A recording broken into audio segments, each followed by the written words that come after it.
awkward to write it in a song and say, here's my opinion, because I could also say, What happens when one of music's most obsessive perfectionists decides he's done playing nice? I'll never worry, why should... Today, we're pulling back the curtain on Paul Simon's most explosive rivalries. Feuds so personal and so deep, they shocked the entertainment world. And no, this isn't tabloid gossip. This is the darker side of musical genius. Behind the poetic lyrics and flawless melodies that shaped American music lived an artist with a fearsome reputation.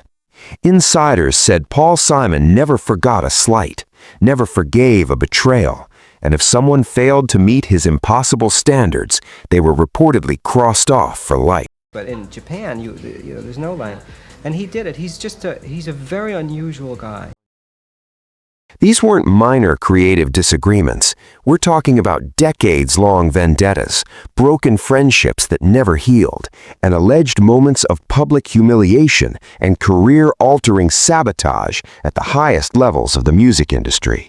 For years, these stories circulated only in whispers among producers, executives, and musicians who were afraid to speak openly. Until now. We're revealing the full story behind Paul Simon's most hated rivals. 6 clashes where artistic brilliance collided with ego, resentment, and obsession. And the #1 feud? It's widely considered the most famous musical breakup ever recorded. Brace yourself. These are 6 stories that permanently changed how we understand the cost of genius and the dark side of creative perfectionism. 6. Bob Dylan.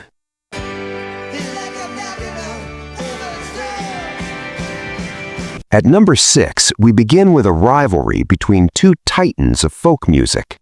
Paul Simon's relationship with Bob Dylan was reportedly a volatile mix of admiration and deep-rooted jealousy.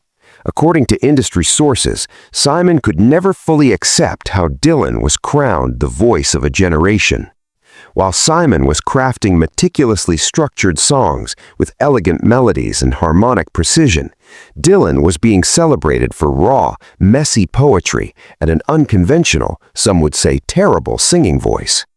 The tension allegedly began in the 1960s Greenwich Village folk scene, where both artists were coming up at the same time. Insiders claimed Simon grew increasingly frustrated as Dylan emerged as the cultural spokesperson for their entire generation. Simon reportedly confided to close friends that his songwriting was technically superior, believing his command of melody and structure deserved the same reverence Dylan received for provocative lyrics. As critics continued comparing the two throughout their careers, the resentment deepened. Former record executives claimed Simon would become visibly irritated whenever journalists implied Dylan was the greater artist. Behind closed doors, he allegedly dismissed Dylan as someone who couldn't really sing and relied more on mystique than musicianship. Some sources even said Simon believed Dylan received credit for innovations Simon felt he had already achieved first. And for Paul Simon, perceived injustice was something he never forgot. The rivalry reportedly stretched across decades. Industry insiders said the two icons avoided each other at award shows and music events. Backstage witnesses claimed Simon would leave early if Dylan was performing or being honored. Festival organizers quietly admitted booking both men together was nearly impossible. Music historians say Simon's frustration with Dylan's untouchable status never truly vanished. Respect may have come with age, but reconciliation never did. Number 5. James Taylor. And nothing is going right. At number 5, we uncover a feud that split the entire 1970s singer-songwriter movement down the middle. Paul Simon's rivalry with James Taylor reportedly boiled down to one thing: success without complexity.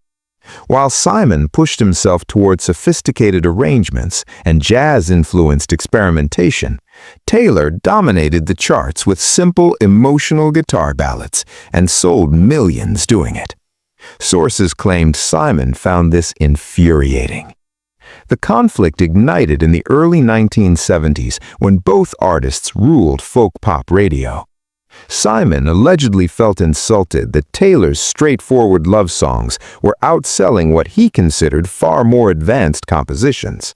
Behind the scenes, he reportedly dismissed Taylor's work as emotionally manipulative and musically basic. Simon believed audiences should be challenged, not comforted.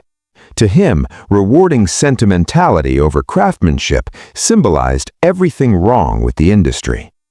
The tension intensified when James Taylor married Carly Simon, forming one of music's most glamorous power couples.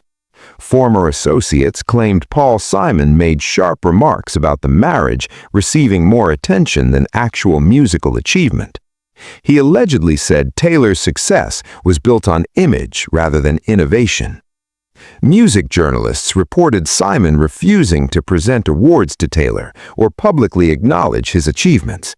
Concert promoters confirmed demands for separate dressing rooms and staggered performance times at shared festivals.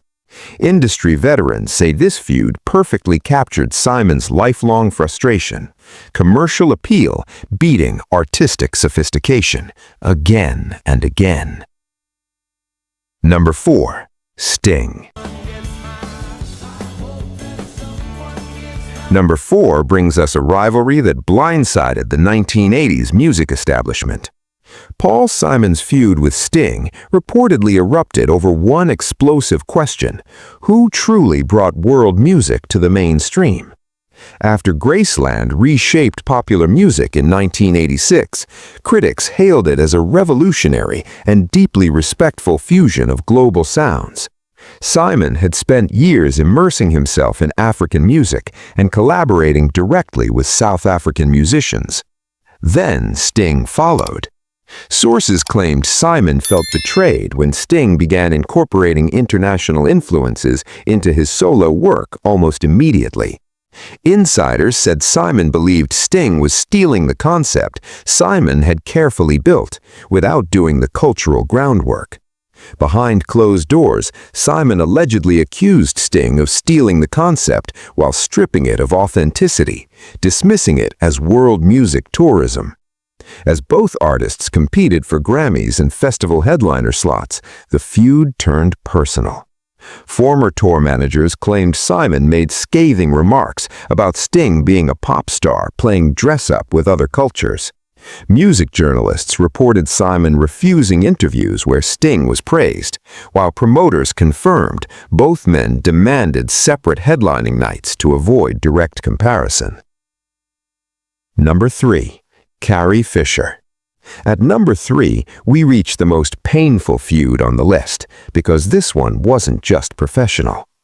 Paul Simon's relationship with Carrie Fisher reportedly transformed from intense romance into decades of unresolved bitterness. Their on-again, off-again relationship in the 1980s left scars that insiders say never healed.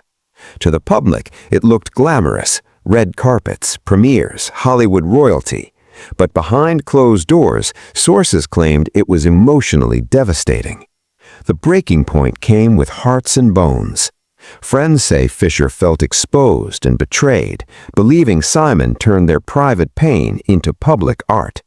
She reportedly accused Simon of exploiting her vulnerabilities to sell records and win praise, while she struggled with bipolar disorder and addiction.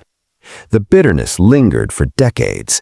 Insiders said both avoided events where the other might appear, occasionally trading sharp public remarks.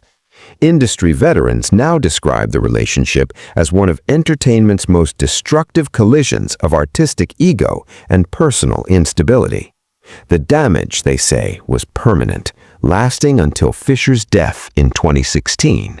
Number 2. Randy Newman.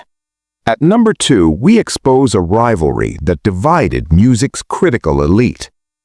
Paul Simon's animosity toward Randy Newman reportedly centered on intellectual prestige.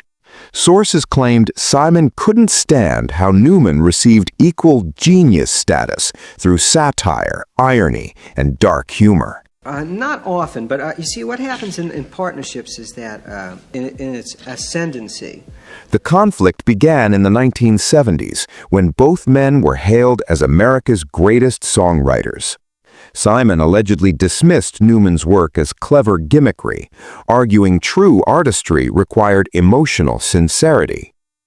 The rivalry intensified when Newman earned Academy Award nominations for film music. Former executives claimed Simon accused Newman of selling out to Hollywood, arguing animated films required less artistic courage than personal confession. Industry veterans later confirmed the stakes. Simon allegedly saw Newman as his only true competitor for the title of America's greatest living songwriter. With that level of pressure, resentment was inevitable. Number 1. Art Garfunkel.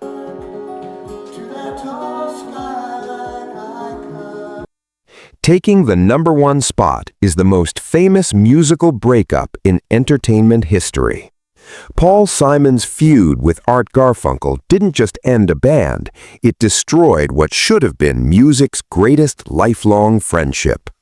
Two childhood friends, two voices that created timeless harmonies, and yet it reportedly ended in lasting bitterness.